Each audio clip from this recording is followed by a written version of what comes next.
we are going. What's up, everybody? I'm here with my very good friend, Dr. Nick Barnes. And Dr. Nick, it has been too long, man. It is so good to see your face. How are you? I'm good, man. Thanks for having me on. Absolutely. Absolutely. And I want to give you a good intro because you're someone who I've known you since I was a student, and you were already rocking and rolling in practice, and, been lucky enough to call you a friend over the years and now a colleague. And I remember shadowing your office when I was a student, and you were someone who was a mentor to me. You took a lot of time out of your day just to let me shadow and answer my questions and let me hang out in your office. And I always appreciated that when I was a student, and been grateful for that, grateful for your friendship. And so Dr. Nick he's a Logan graduate, Logan University. He's a chiropractor. He's been in practice for 15 years now. He has an amazing clinic in St. Louis called Health from Within. If you are in the St. Louis area, he's absolutely worth checking out if you need a chiropractor, and someone actually who addresses so much more than just chiropractic. He addresses really all of the sort of components of health. So Dr. Nick, appreciate you being here, man. Welcome on. Yeah, it's gonna be a great show. So I know it's been a while. It's been a long time coming. So it's just an honor to be here. Yeah, man. And so one thing I love about your office is you've kind of created this bubble, and it's this I call it like a counterculture bubble, because our culture, you know better than anybody else, we have a culture that is not exactly it doesn't exactly lead people toward better health. Things that are cultural norms tend to actually make us sick, and you've been able to sort of create this bubble where it's this community in St. Louis where it's counterculture and people think differently, they behave differently, and because of that, their health is completely different as a result of that. And I would love for you to just kind of touch on that a little bit. You know, how did you create that culture, and what's kind of part of that culture for you? What are the kind of the beliefs and the values that you guys have? Yeah, so I think one of the things even goes back to when I first started in practice back in 2009, that I wanted people to come into the office that they literally feel like it's palpable, an atmosphere of healing. It's palpable that it just feels different, almost for someone who's never been in a holistic health center, whether it's chiropractic or other wellness therapies. We wanted people to walk in and be like, this, it's different here, not just with the paint on the wall, but like you can't even really describe it. It's just something different about the place. And that's kind of where it all started. And so it was birthed out of just the idea that we are going to be completely different from what everyone's experienced. And we want to make sure patients, whether they can really put their finger on it or not, understand that this is a place of healing. Whether you're ready for it or not, you're going to heal. And how are we going to start to change the mindset right when people walk through those doors? Whether it's the music that's playing, whether it's the paint on the walls, the pictures on the walls, what newsletters are out, what articles are being highlighted and promoted, what's on our TV that people are watching. Until really it's a safe haven. It's like the lighthouse within the community. And that's kind of how I view the office now, is that, you know, there's always things changing in our culture, and usually it's leading us down the path that's of destruction and confusion, and really not knowing what to do with our health, besides the next fad diet or the next pill, potion, or lotion. But we want to make sure our office is a safe haven for people to know that they can always come there, and with questions that they have, with the challenges that they have, and they know we're going to get to the root cause of the problem. And we do that by just changing our mindset. What we've always believed usually isn't the most accurate. I know we were talking about before we got on air today, just the things that we've been told by our culture, whether it's our genes or our age. It's just like we're completely lost. And I think it really starts there. Yeah. And one thing that I love about your office, and my office the same way, is we really put people in a position of kind of taking personal responsibility for their health. And I think that's an empowering way to think. Some people kind of hear that and it's a little bit intimidating. It's a little scary, because if you're responsible, then you have to acknowledge that you are where you are as a result of the choices you've made.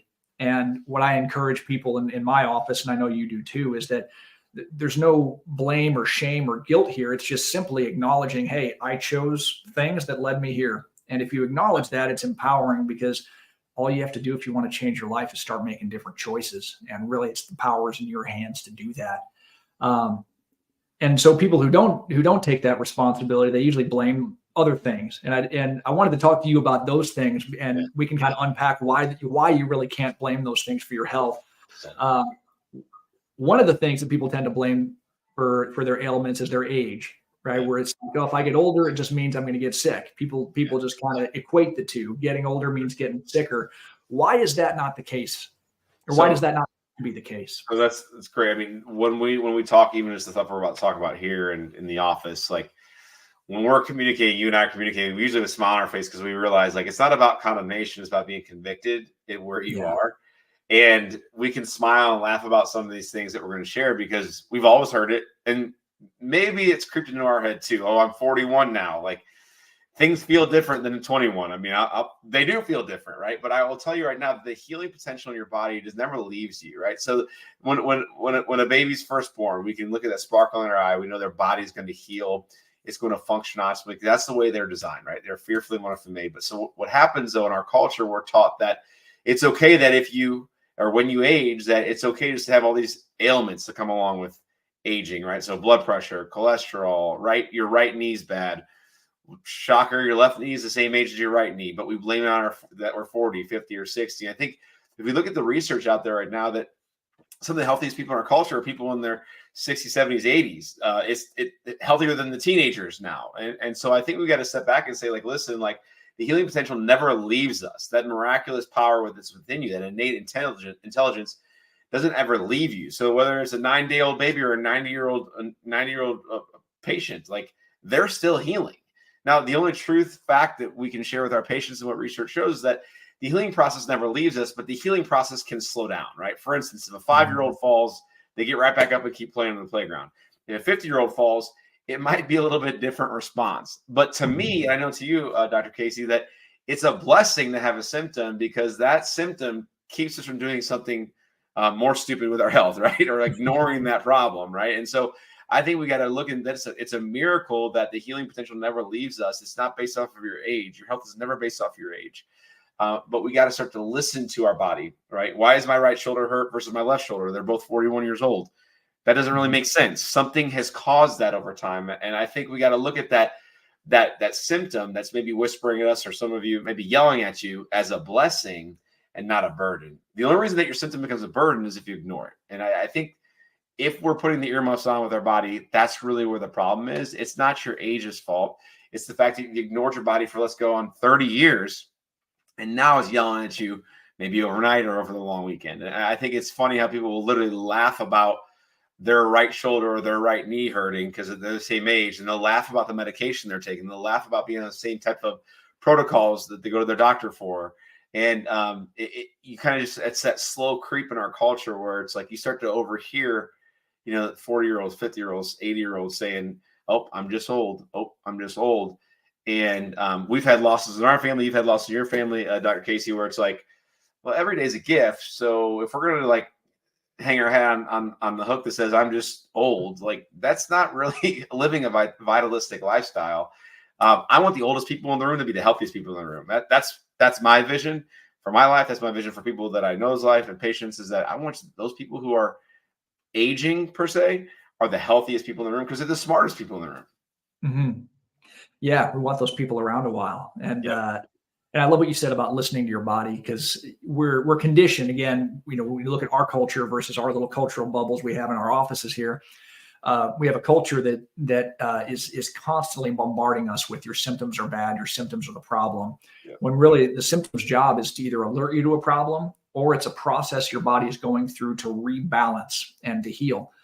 Sometimes those symptoms are necessary. It doesn't mean they're comfortable, but it means they are necessary, and listening to them is really important. So we know that age isn't something we can blame our health on. What about genetics, Dr. Nick? If my parents, both my parents had cancer. Does that mean that I have to have cancer, or what does that mean? Yeah, I mean, I think the culture's waking up to this now. I think the science is now showing up to say, that, even if you look up epigenetics, EPI genetics, it shows you that really less than about 5% of what happens to us goes back to our genes. Even some of the most aggressive cancers, as max is 10%, right? I mean, so let's just use the 10% number. 10% of what's happened to you, or what's going to happen to your body health-wise, is as a result of your genetics. 90% is what you are exposed to, what you don't know you're exposed to, what you do or don't do to your body, and the things that we somewhat have a control over, right? And so I think we got to step back and say, even in the 80s, they thought it was a 50-50 shot, right? They thought 50% of your lifestyle dictated your health outcome and 50% of your genes did. And so now those same research facilities across our country are saying, actually, you know what? We were wrong. 90% goes back to what you do and don't do to your body in your life, and 10% goes back to your genetics. Now, I will tell you, heart disease runs on both sides of my family deep into the family tree, right? And so if I look like every other American, I know that I'm most likely going to be having heart issues down the road if I look like every other American. And so we need to use the genetics, the genetics that we know of at least, and say, how do we like avoid that? How do we not become that statistic, like the buck stops here type of thing? And so I think there is some importance to genetics, but I will say that it's not more important than your lifestyle at all. And I think people kind of just chalk up genetics as another hook to hang your hat on. It's like, it just is what it is. Everyone has blood pressure. Everyone has high blood pressure. Everyone has cancer. I'm just going to get that. And we've used that as our destiny. And I think that's the scary part in our culture, where it's like, we're using age and genes as an excuse not to change. It's like our prescription not to change. Well, everyone had heart disease, so I'm just going to have it. Well, that's not a good way to live either. I mean, that's not a really positive way to live. If we're living like every day is a gift, I don't want to hang my hat on that hook, right? I don't want it's craziness. And so I think we got to step back and say, listen, it's time to take responsibility. The knowledge I know about my genes, I can use them. I'm going to have to be on guard with that. Like if cancer runs in your family, you're going to be on guard with the immune system. Heart disease runs in my family, I'm going to be on guard with my cardiovascular health. Like that should be used as a tool to help us, not to hurt us. And so once again, it can be a blessing or a burden. Let it be a blessing if you know about it, right? And most people don't even know what genetic factors they have. So you just got to keep living that healthy lifestyle as best you can. Yeah. And one thing you said there with genetics, we sort of blame our family tree, but besides your genes, yes, we have our genes in common with our parents, but we also have a lot of other things in common with our parents. We have the same lifestyle, same environment. We tend to eat the same way. We tend to have the same types of exercise habits. You never see like really overweight, obese parents who have super fit, athletic, active kids. You know what I mean? Or vice versa. You know what I mean? People tend to have lifestyles that are the same way, similar environments, similar types of emotional stress. And so those stressors on the body are going to have a massive effect on what disease actually expresses. With the genes, what the science around genes is starting to show is this epigenetics, which you just talked about, is that you might be genetically predisposed to developing an illness, right? But there's a big difference between predisposition. Where's my finger? Sorry. Predisposition versus predetermination, right? Predetermination is like genetically, this disease is like genetically built into me. I'm going to have this disease, right? Like Down syndrome. You got an extra chromosome. You are going to develop a certain way because of that. That's predetermined. Versus predisposition, which is you are genetically susceptible to developing a certain disease if you encounter certain types of stressors that cause that gene to express. So if you avoid that stressor, you may never have that disease express. So it's like the genes load the gun, the lifestyle, the environment pull the trigger, which is kind of what I always tell my patients. Your parents might have had heart disease. Your parents might have had cancer. Your parents might have had diabetes. But if you choose to live differently and make different choices than your parents did, even though you have that genetic predisposition, your environment won't trigger that gene to express, and you'll never develop that. You'll live a healthy, long quality of life.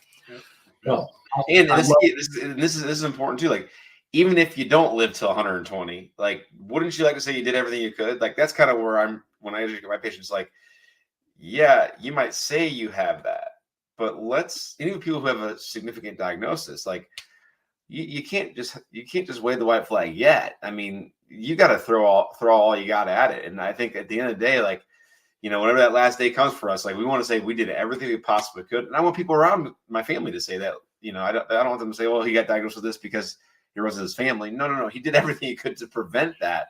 And that's how he got this long. So. Yeah. And I mean, I know you've experienced death in your family, and I have too. And there's nothing worse than being around somebody who's at death's door, who wishes they would have lived differently. You know what I mean? And exactly. I don't want that to be me. Yep. Yeah. That's a rough one, especially when it's someone you love. Right. Okay. So we hit age, we hit genes. Anything else that you see people tend to hang their hat on as far as health goes instead of taking responsibility? Vanity, right? Let's talk about that, right? People think that if you look good, then you're healthy. We know that's not true. some of the thinnest people, or good looking people with procedures that have been done or medications that have been taken, are sometimes the sickest people, whether that's mentally or physically, spiritually, emotionally. And I think that's what we got to step back and say, okay, listen, what is actually health? Is it just how you look? Is it just simply how you feel? And I think that's a big misnomer right now in our culture, with all the crazy weight loss meds that are out there right now. It's just insane, right? And I think we got the definition of health is that we got to understand that the body has to be healing and functioning 100%. It's not the lack of sickness, symptoms, or disease. And so we have to understand that health means to actually heal. And if you're healing from the inside out, as holistically and with vitalism as much as you possibly can, then chances are you're going to lose the weight you want to lose. Chances are you're going to look younger than the age that you are. I mean, that's usually the case. I mean, we were around a lot of people, Dr. Casey, just around a ton of people who live a great lifestyle. And it's like, everyone says they have more energy. They look younger. No, they didn't get Botox. They look younger. They're not taking an Ozempic. They're not taking crazy stuff. And it's like, well, that's a side effect of being healthy over time, is you're going to feel younger. You're going to look younger. You're going to be closer to the weight that you want to be. And I think our culture just has really lost its way, even going back to the 80s, 90s with the fat-free craze and all this crazy stuff that we're doing. It's like, well, we all know those friends that can eat a Big Mac and not gain a pound, and they smoke and they drink, and yeah, you don't smoke and drink, but you can eat a Big Mac and not gain a pound, right? And like, I had too much salad dressing. It's like, oh no, here we go. It's like, I hate guys like you, right? But it's like, we're built a little bit differently. Like, our metabolism is a little bit different. It's hard for me to not, to keep weight off. It's probably hard for the other type of person to put weight on in the gym, right? So it's just a different struggle, right? And as long as we're doing the best we can, our body's going to normalize to what it's designed to function at its peak potential at, right? And I think we got to get away from the scale. We got to understand, well, how do our clothes fit? How are we sleeping? Do we feel energetic? How are all those systems working in our body? It's not just about the number on the scale.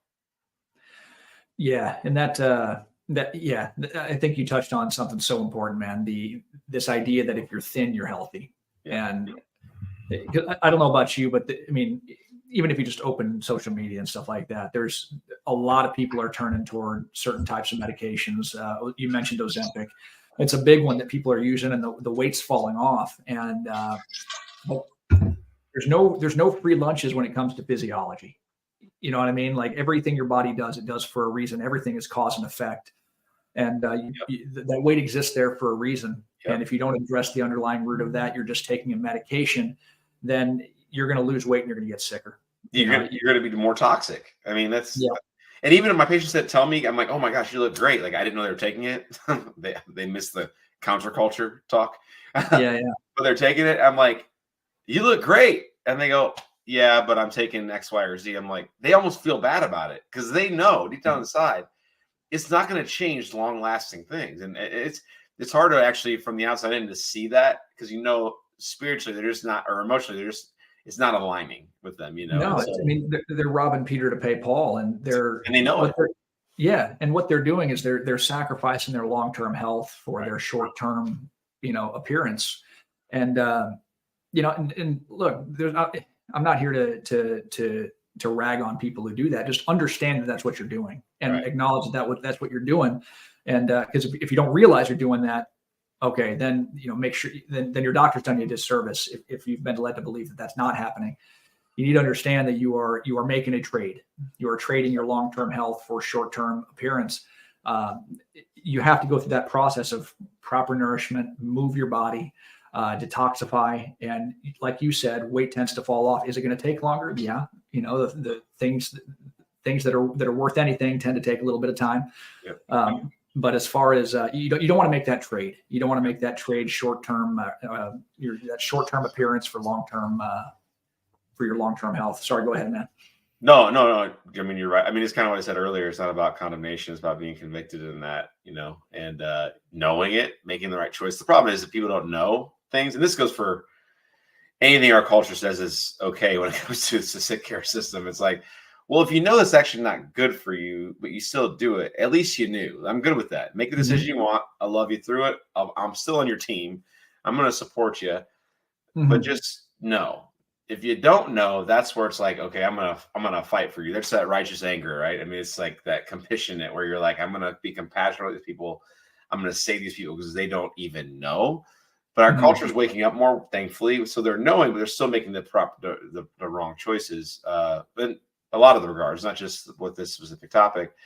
And I think it's human nature, right? Let's face it. I mean, it's the 3 C's in human nature. One is that health needs to come cheap, right? None of us want to pay for anything because we think insurance is going to help. FYI, insurance sucks for your health care, just so you guys know. Secondly, is that we want to be convenient. Like, we don't want to wake up in the morning and work out. We just want to take a pill and I want to lose 20 pounds. Like, candidly, that sounds pretty great, right? And then 3 is that we want to be comfortable, right? We want to do it on our own time. We don't want to get cold if you're in the Midwest and go outside for a run if it's too cold. You don't want to get out of your covers in the morning. You don't want to be the one in the room that's eating vegetables when everyone's eating pizza. Like, it's uncomfortable, right? And I think those 3 C's is human nature. Like, you're not alone. If you're watching this, you're like, I want all those. So do I. We all want that. Yeah. And what's cool is that this goes not just for health, but a lot of things, business and relationships and finances, things like that, that it's really, truly never, the changes aren't really, enjoyed or celebrated when the result happens. When you lose those 20 pounds, it's like, all right, well, I lost 20 pounds. When you retire, oh yeah, I'm 50, I retired, or I'm 60, I retired. That's not where the magic happens. The magic happens in the mindset shift along the way, right? And so, going this slower, longer, more inconvenient, more uncomfortable route, the part of your healthcare where you have to actually truly invest time, energy, and resources into yourself, that's where the mindset shifts, right? So all these people losing weight on Ozempic, we'll just keep nailing that for a second. They haven't changed their mindset. They just don't forget to take a pill. That's the only mindset shift they've made.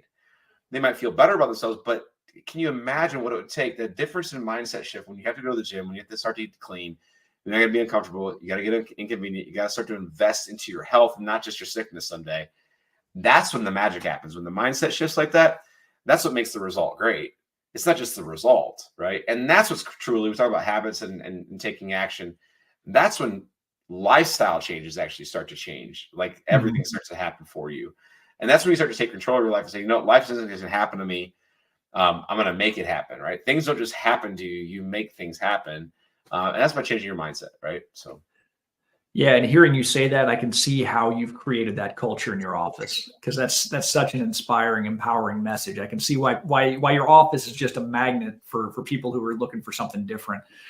Because one thing that you said, that convenient, comfortable, and cheap. I mean, one thing that really helps make life a lot easier when you're trying to make one of these changes is to have that culture and have that community of people who are trying to do what you're doing. I know it makes it, because you and I, we're doctors, but we're also living this too. We go into the restaurant, we want to order the thing that's not so good for us. It's something we've had before together at a restaurant. Yeah, so we're speaking from experience here, man. We get it. We get the temptation, we get the challenge, and I can tell you, by surrounding myself with people who think like I do, and who live the way that I do, and live in a way that's honoring to the human body and health goals, it makes it a lot easier to be disciplined, and it makes it a lot easier to stay on that straight and narrow path and to get well. So if you haven't found a practice, or excuse me, like a chiropractic office, natural health office that sort of created that kind of culture, I encourage you, come see me, come see Dr. Nick. We have that, we've created that, and we kind of have that environment that really supports you in making those choices, staying consistent with them, and moving in the direction of better health. So man, anytime I chat with people on here, you've been on here before, but I love to give you a chance to kind of give the Dr. Nick last word, whatever you think the world needs to hear, whatever closing message you think people need. What's the world need to hear from Dr. Nick Barnes? Oh man, I can go so many places with this.